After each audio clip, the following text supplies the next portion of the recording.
Superintendent గారు ఉన్నారు, hospital superintendent గారు, వారికి పంపిస్తాం, అడ్మిట్ చేద్దాం.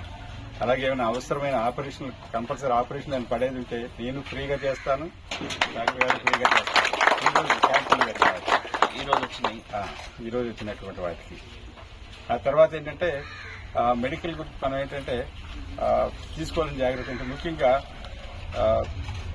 చెకప్స్ చేయించుకుంటూ ఉండాలి ఎర్లీగా. అంటే జ్వరం వచ్చిందనుకోండి, ఎక్కువ రోజులు ఆర్ఎంపీ డాక్టర్ గారి దగ్గర మందులు వాడుకుంటూ అట్లాగే ఉండిపోతున్నారు. సీరియస్ అయిపోయిన తర్వాత భద్రాచలం హాస్పిటల్కి వస్తున్నారు, వాళ్ళు చాలా సీరియస్ అయిపోతున్నారు.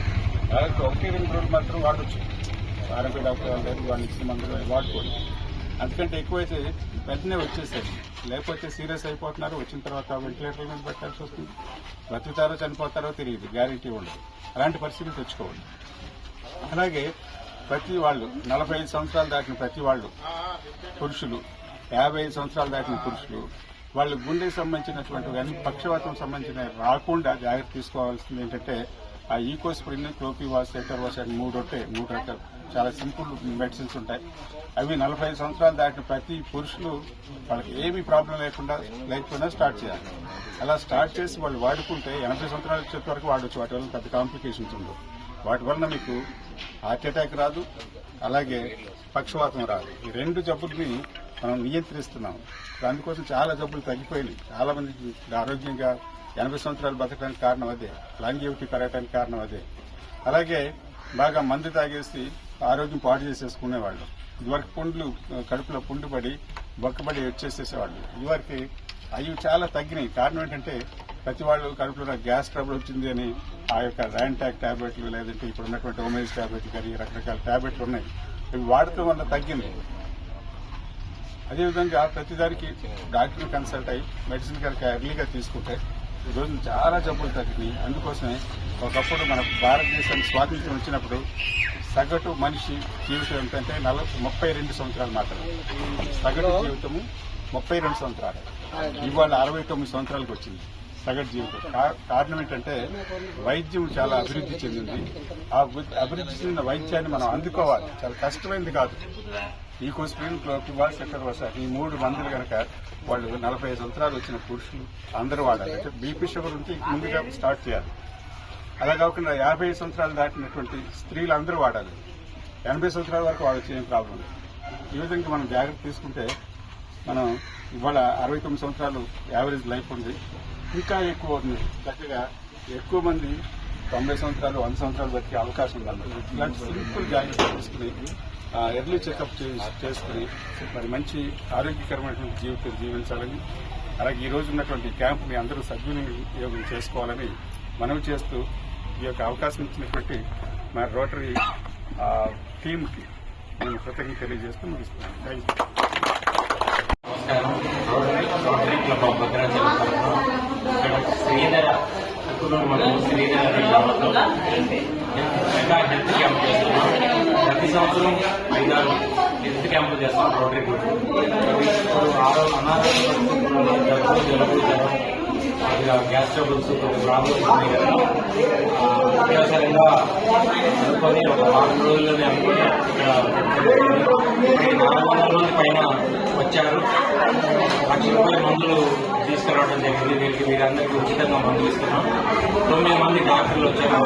ప్రముఖ డాక్టర్లు స్వామి గారు, శ్రీరామకృష్ణ గారు, రాహుల్ గారు, సురేష్ గారు, సంతోష్ గారు వచ్చారు.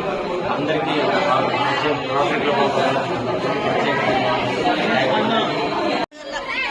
ఈరోజు విలీన మండలం అయినటువంటి కుట్నూరు మండలంలోని శ్రీధర గ్రామంలో భద్రాచలం రోటరీ క్లబ్ ఆధ్వర్యంలో ఒక మేఘా ఉచిత శిబిరం పెట్టడం జరిగింది.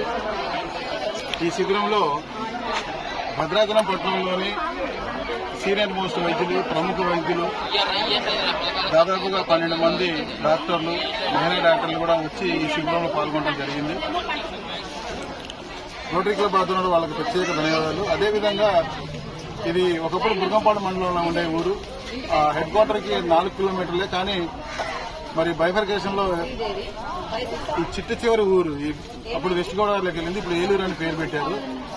ఇది దాదాపుగా ఈ బైఫర్కేషన్ అయిన తర్వాత ఈ 11 సంవత్సరాల నుంచి ఈ ప్రాంతానికి కనీసం రోడ్లు లేవు, ఇది ఎట్లా ముంపు ప్రాంతం అని చెప్పేసి గత 10 సంవత్సరాల నుంచి ఏ ప్రభుత్వం కూడా ఈ ప్రజల్ని పట్టించుకోలేదు. ఇప్పుడు మళ్ళీ కొత్త ప్రభుత్వం వచ్చింది, ఇంకా 3 ఏళ్లు పోలవరం ఉందని చెప్పి ఇప్పుడే కొంచెం కొంచెం రోడ్లు వేసి అది ఇది చేస్తున్నారు.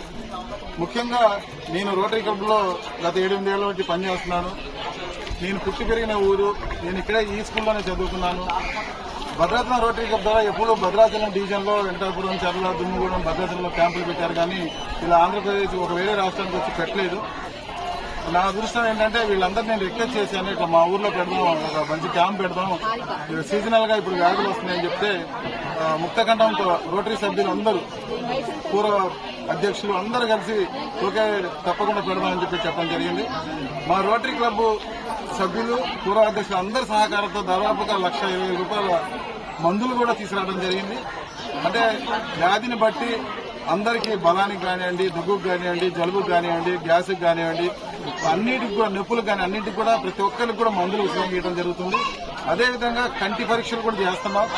అదేవిధంగా పంటి పరీక్షలు, ముఖ్యంగా ఈ క్యాంపులో నిజంగా అక్కడ ఐ స్పెషలిస్ట్ దగ్గర అన్నాము ఒక ఇద్దరు పంటికి కానివ్వండి, ఇంకా మేజర్ ఆపరేషన్లు ఏమైనా వస్తే ఈ రోజు చేసిన క్యాంపులో ఎవరికైనా నిజంగా ఆపరేషన్ చేయాల్సి వస్తే తప్పకుండా మేము భద్రాచలం తీసుకెళ్లి అక్కడ ఉన్న డాక్టర్ల దగ్గర, మా డాక్టర్ల దగ్గర మేము ఉచితంగానే చేసి ఈ క్యాంపులో పాల్గొంటే ఏమన్నా సిజీరియర్ గా ఏమన్నా ఆపరేషన్ చేయాల్సి వస్తే తప్పకుండా మేము ఉచితంగానే చేపిస్తాం.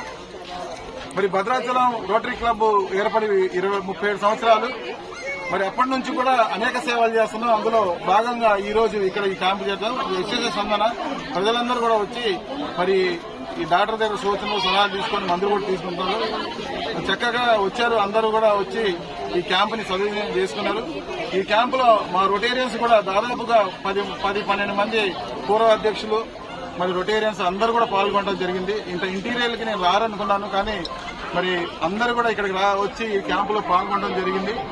అదేవిధంగా కుకునూరు మండలంలోని విలేకరు సోదరులు కూడా చాలా మంది వచ్చారు. అదేవిధంగా మరి ఇక్కడ ఉన్న నిన్న మేము రిక్వెస్ట్ పెట్టుకొని చేసండి, ఇక్కడ ఆర్కేపురం ఐటీడీఏ పిఓ గారికి కూడా మేము లెటర్ పెట్టాము. అదేవిధంగా డిఎండిహెచ్ఓ మేడం గారికి కూడా పెట్టడం జరిగింది. వాళ్ళు కూడా స్పందించారు. వాళ్ళు కూడా ఈ కున్నూరు మండలంలోని ఏఎంసీని కూడా అందరినీ పంపించడం జరిగింది. ఇప్పుడే మా ఇక్కడ తెలుగుదేశం పార్టీ ఇన్ఛార్జిగా ఉన్నటువంటి పొంగరం శ్రీనివాసరావు గారు కూడా పొద్దున్నే వచ్చి ఇక్కడ క్యాంప్ కూడా ప్రారంభించుకోవడం జరిగింది. వీళ్ళందరికీ కూడా రోటరీ క్లబ్ భద్రాచలం తరఫున పేరున ధన్యవాదాలు తెలియజేసి తప్పకుండా మరి ముందు కూడా తప్పకుండా వేరే క్యాంపులు పొద్దున వచ్చిన రైతులందరూ కూడా వెటనరీ క్యాంపు పెట్టాలని అడిగారు. తప్పకుండా అది దాదాపు జూన్, జూలైలో, ఆగస్టులో పెడతారు కాబట్టి వచ్చే సంవత్సరం తప్పకుండా కుక్నూరులో మరి పశు వైద్య శిబిరం కూడా నేను పెడతామని చెప్పేసి వాళ్ళకి చెప్పడం జరిగింది. ఆ దిశగా తప్పకుండా పెడతారు, దాన్ని నేను చొరవ తీసుకుంటానని చెప్పేసి తెలియజేసుకుంటూ మరొకసారి ఈ కుటుంబ మండల ప్రజలకి, అదేవిధంగా ప్రింట్ అండ్ ఎలక్ట్రానిక్ మీడియా మిత్రులందరికీ కూడా భద్రాచలం రోటరీ క్లబ్ తరఫున ప్రత్యేక ధన్యవాదాలు తెలియజేసుకున్నాను.